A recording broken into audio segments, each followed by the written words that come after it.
एक भगत की फरियाद है लेकिन तरज बड़ा सुंदर लगता है। हमरे कैसेट के गीत भाई और कैसेट का नाम है छतरी में आवा गोरी। वो एल्बम में वो पंजाबी लड़की के गौले रहे जेकर नाम रहे सर्वजीत कौर। वो कैसेट में आप लोगों ने सुने लन का गौले रहे काधा झूला झूलनिया जा ओ काधा झूला झूलनिया जा बुलावे राधा रानी काधा झूला झूलनिया जा बुलावे राधा रानी।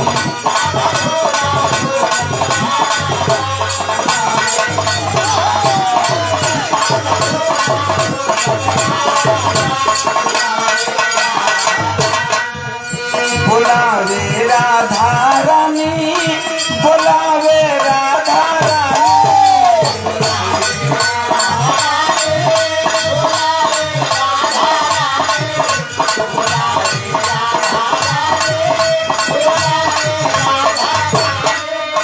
बुलावे राधा रानी बुलावे राधा रानी रसरी पटरी पर लगा जा रसरी पटरी पर लगा बुलावे राधा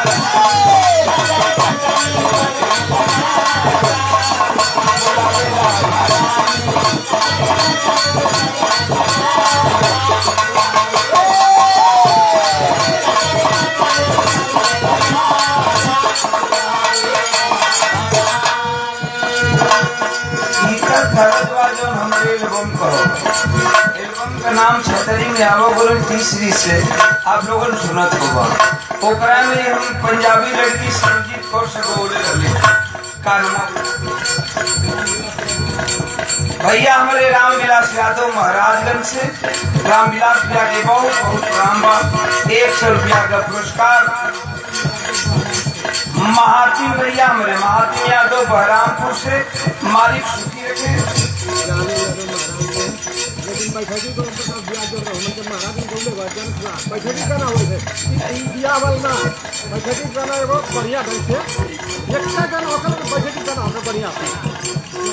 जालू यादव महाराज ने और वो दिन हमके याद हो जो ना फील्ड में विजयी से बिहार है हमार विजय का इतनी भीड़ थी कहीं बैठे के जगह न ये जगह हो तो लगन बसाई का दिन बा जिसन भी बैठ जा लोग जितने भी भाई हुआ कोनो जरूरी ना हो कि बिरहा खूब भीड़े में होला। अच्छा मर्फी लग जाए अच्छा पब्लिक सुनोइया मिल जाए तो गौया बच के कहाँ जाए गौया गईबे करिए। एक भगत की फरियाद है मन से फरियाद कर रहा है क्या मैया पीड़ा वाली आजा मैया पीड़ा वाली आजा बुला मैया पीड़ा वाली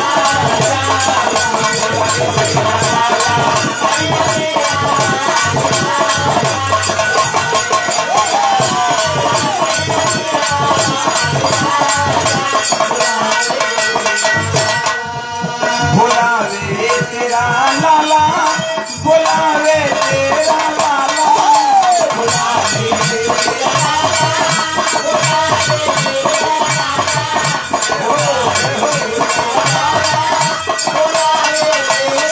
आके पीड़ा तू बजा जा आके पीड़ा तू बजा जा बुलावे तेरा आके पीड़ा तू बजा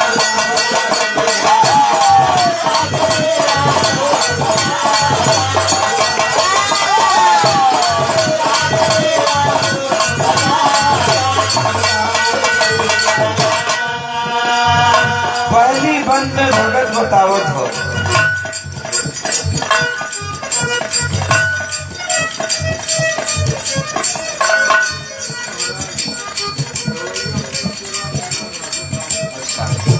राम सकल यादव महाराजगंज माननीय पूजनी राम सकल यादव महाराजगंज नहीं कर शिष्य गवैया मुन्ना यादव जी आपकी तरफ से बहुत 100 रुपया पुरस्कार दे करके माला पहना के स्वागत के लिए बहुत बहुत हम आपके आपको हम प्रणाम करत बानी। सब भैया लोगन के नमस्कार प्रणाम बा। मालिक सुखी रखे। और अगली बंद में भगत कहत हो कि हमारे तना गावे का लूर हो नहीं लोगन का बजावे का शहूर हो, लेकिन तोहार महिमा ही भैया लोगन का आशीर्वाद का मैं मूढ़मतिया ज्ञानी मैं मूढ़मतिया ज्ञानी दर्शन दे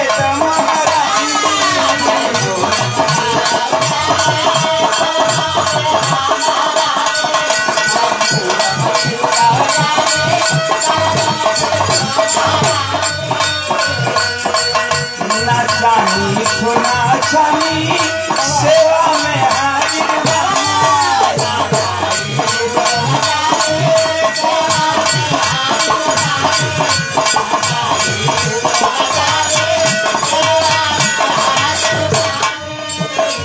आगे बिगड़ी मोर बना जा आगे बिगड़ी मोर बना जा बुलावे के आगे बिगड़ी मोर बना जा बुलावे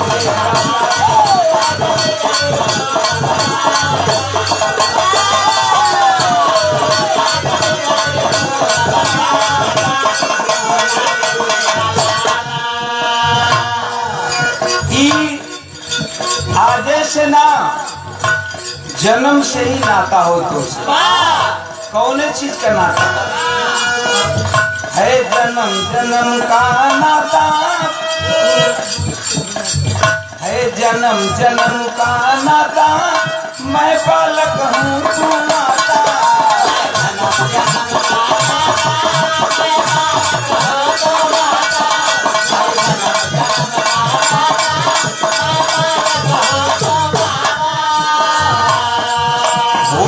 कपूत भले ही वो भूत कपूत भले ही माता ना होती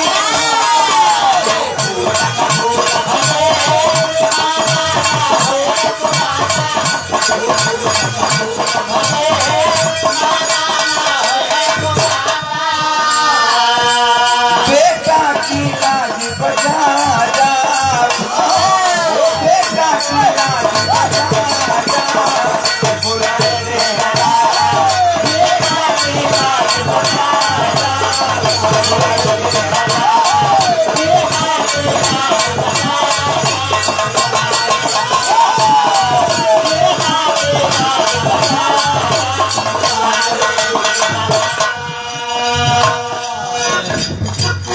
राई के पर्वत बनावेलू पर्वत के राई बनावेलू इस प्रमाण मिलल उदाहरण दे रहा है भगत। पढ़े लिखे जरा भाई हमारे गौर करेंगे। भगत कहता है कि माँ तेरी महिमा गजब है, जीरो से हीरो बना देलू हीरो से जीरो बना देलू तोहरे मर्जी के बिना पेड़ के वो फतई तक नहीं हिले। भगत बताओ छौका कभी तान को तान सिखाई कभी तान को तान सिखाई बैजू को राज बताई।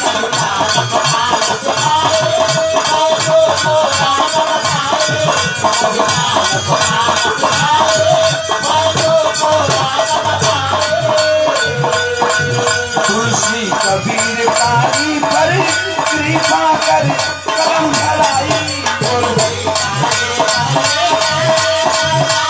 कलम धराई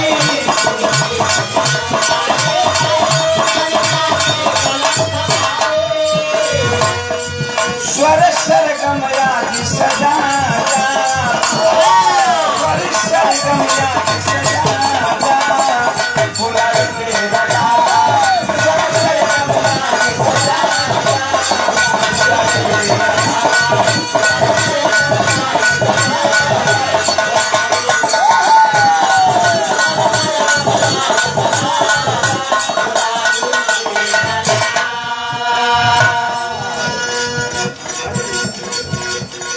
ये सुंदर पुष्पहार और रुपए का पुरस्कार देकर के स्वागत किए। भाई इस बराती के बेताज बादशाह नौशा राजा के भतीजा गायक हूँ संजय यादव, गायक कलाकार हूँ संजय बाबू का धन्यवाद बा मालिक की रखे। गायकी विचार चांद लगे, हमार शुभकामना हो। सब भैया लोगन का बहुत बहुत प्रणाम बा। मैं जानता हूँ कि तू अंतर्यामी है, हर इंसान की दिल की बात को माँ जानती है, फिर भी बताना मेरा फर्ज है। मैं किस खानदान का बेटा हूँ, मेरा नाम क्या है, जरा ये भी तो जान ले। भगत कहता है क्या,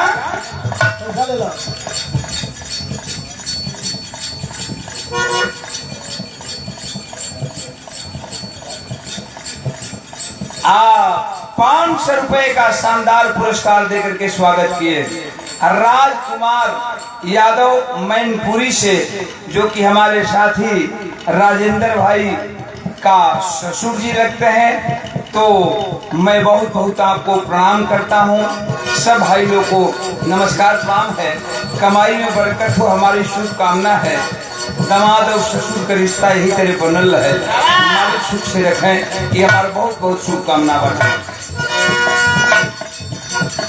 भगत परिचय दे रहा है क्या, जय जखाड़ जदू राधे जन्नत में जो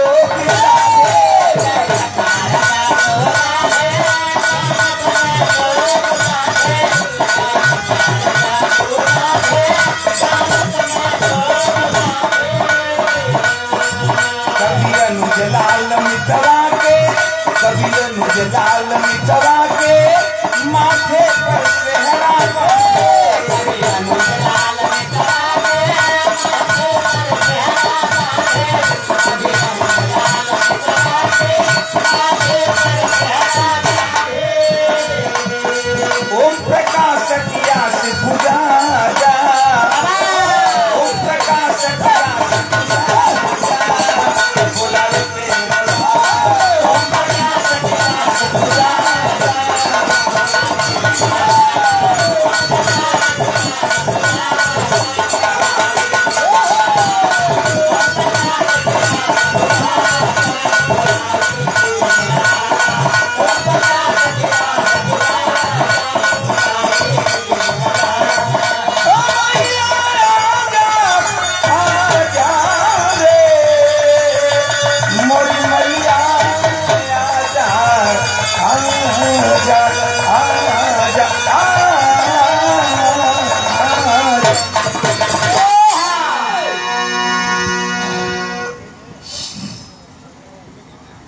कुछ बच जाए, पूजा पाठ हो गए और बड़ा प्यार बा, बड़ा दुलार बा, बड़ा सुंदर महफिल बा। कमे लोग होंगे लेकिन बड़ा इत्मीनान से विराट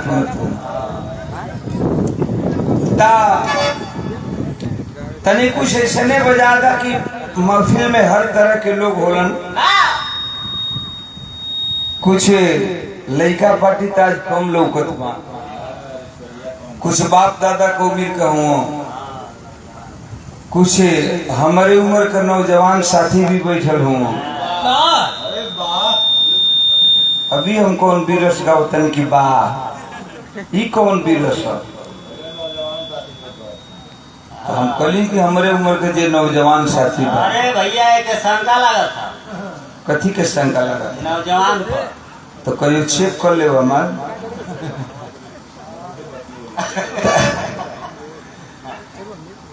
बात समझ ला ता ऐसने मिला जुला को कुछ बजावा कि सबके लायक हो जाए। आवा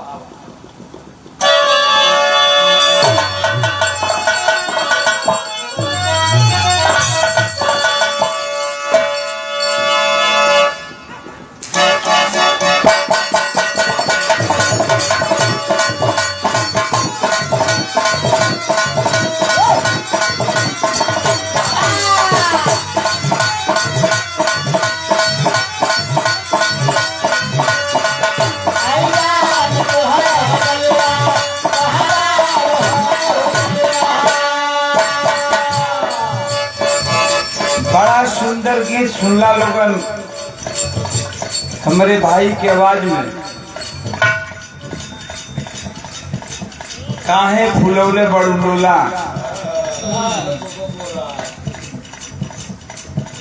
आए राजा जी हमके मंगा दी कोको कोला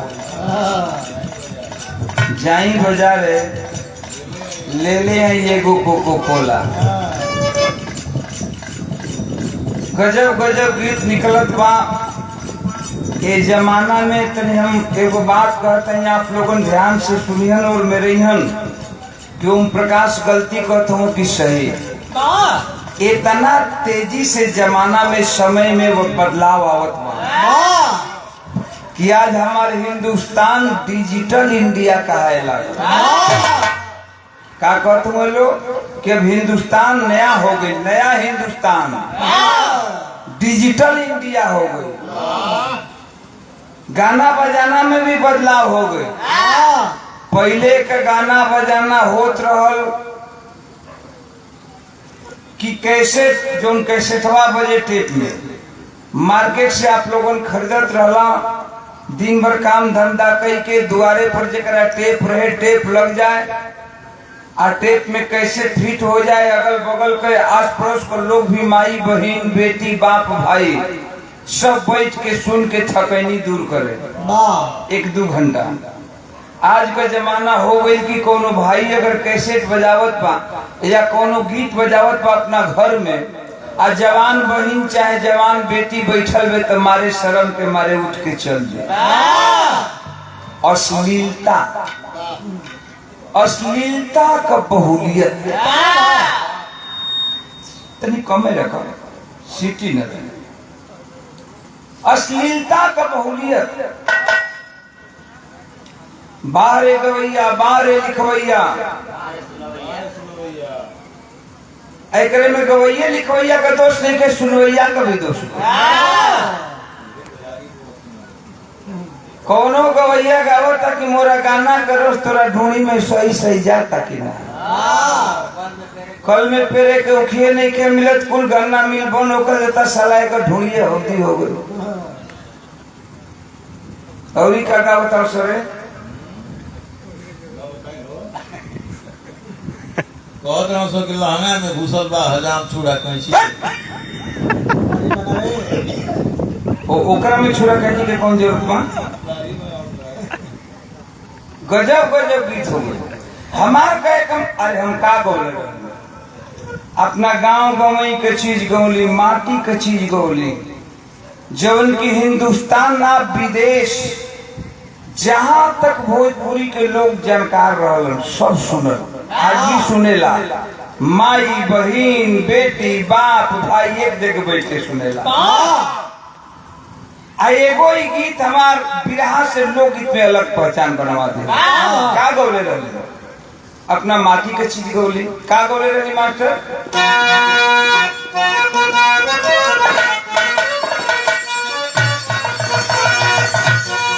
ये तो गौले रही कि बड़ा नीक लागेला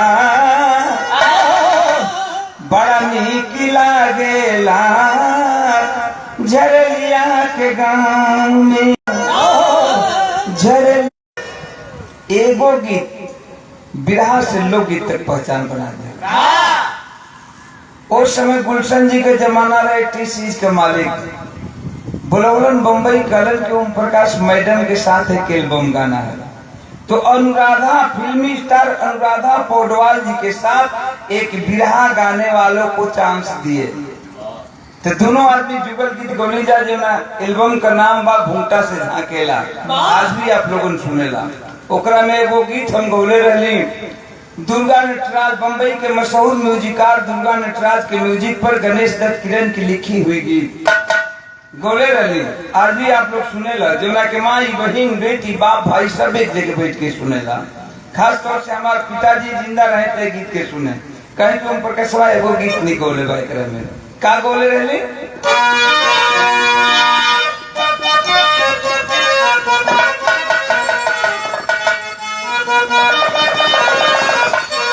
ये गौले रहली कि सगरो धुआं धुआं बाप कतहीं बाहर नहीं खे कहे के बा सब आपन केहू हमार नहीं खे सगरो धुआं धुआं बा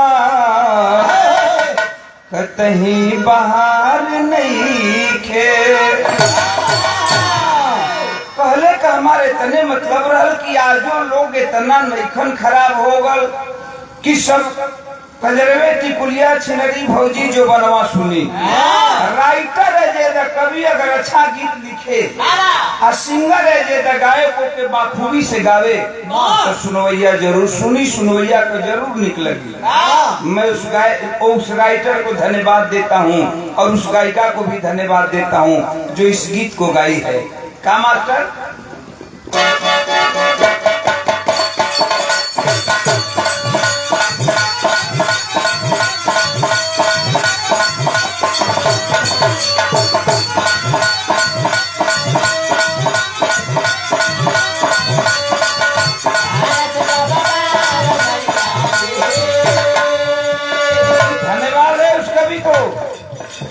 धन्यवाद है उस गायिका को।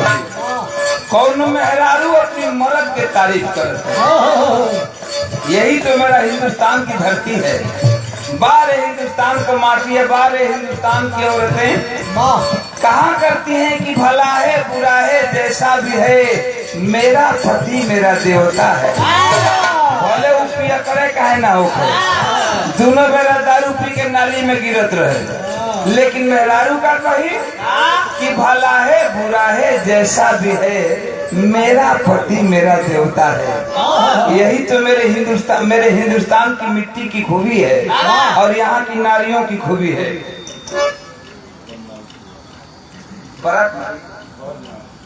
बेटिया पक्ष से कन्या पक्ष की ओर से 201 रुपए का पुरस्कार दिया गया।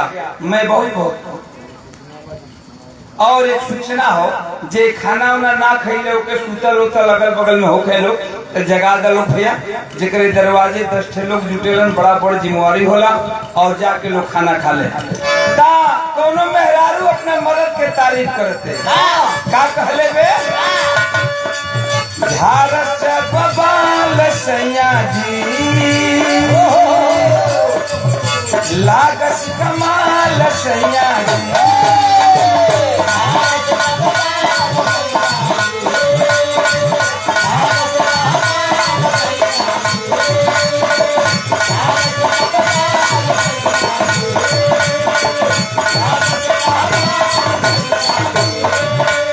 अरे बगली से निकाल सैया जी उड़ावत रुमाल सैया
एक मास्टर हमार बिहार वाली लगा दे पूर्वी का ठाक कई थे होकेला और एक ठाक इहो हो हमरे बिहार में बड़ा प्यार से लोग आवेलन कैसे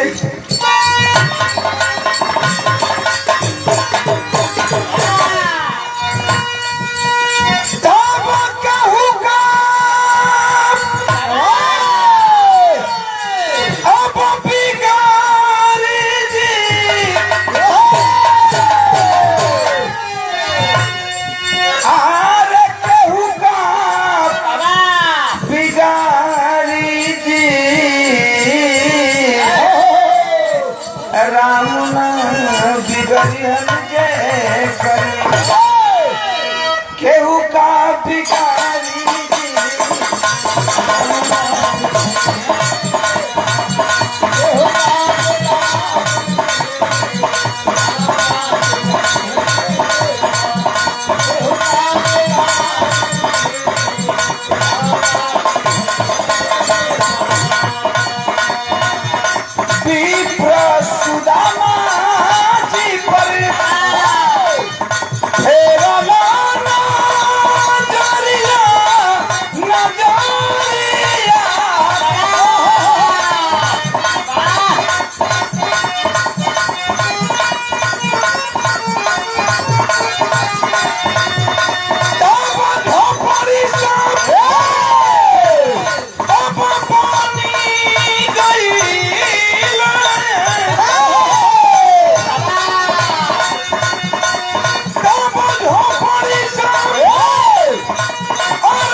बारे करिए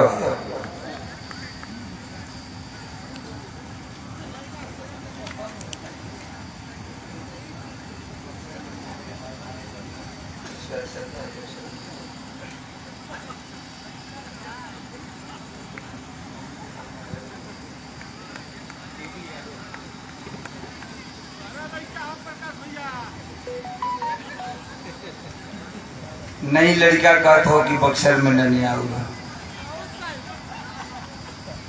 तो धन्यवाद बा तेजू यादव बतौले ना बाबू तेजू यादव बड़ा शानदार पुरस्कार दिहलन और ठीक से ना आई लो सेल्फी तो और ले लिया कौनो दिक्कत नहीं की जब बक्सर तार ननिहाल तो घरे के बड़ा कुछ पद में लगवे करवा भैने लगवा न तो नाती लगवा ये कुल लगवा 500 रुपया का पुरस्कार हमारे भैया सुरेंद्र यादव जी बाल विकास परियोजना अधिकारी बलिया में आप कार्यरत हैं 500 रुपए पुरस्कार दे करके स्वागत किए हैं। मैं आपको तहे दिल से बहुत बहुत प्रणाम करता हूँ। मालिक सुखी रखे, कमाई में बरकत तो हमारी शुभकामना है। सब भैया लोगों को बहुत बहुत प्रणाम। बड़ा सुंदर भाव आप लोगों सुनलन है सेहरा के तो सेहरा यही खातिर गावल जाला कि जे 2-4-5 आदमी हित ना तो अपन पैसा दे दियन चाहे एगो शगुन के चीज होला अच्छा चीज है। सामयिक गीत सुनलन हम ऐसा नहीं गा दी कि सेहरा भी हो जाए और कुछ सामयिक गीत में कुछ एक बिरहा हो जाए। बड़ा मजे की बात हो कि इस शुभ घड़ी में दुल्हे राजा भी ये महफिल में आ गए हूँ।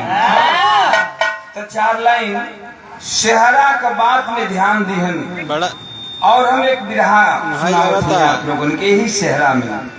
आवा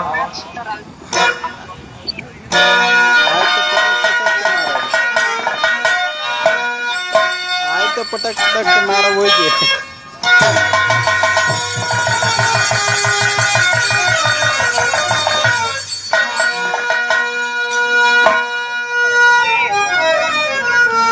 किधर नागिन, किधर है नागिन? ऊपर भी है। सोते हुए बेरा एक कन्या पक्ष की ओर से हित प्रोग्राम लड़की के मामा से जय प्रकाश यादव गुड्डू मास्टर 1 से 1 रुपया के पुरस्कार देके स्वागत के तवा टूट जाये। भाई के बहुत बहुत धन्यवाद बा। मालिक सुखी रखे, बर वधू की जोड़ी सलामत रहे। कवि जी एक बात लिखलन का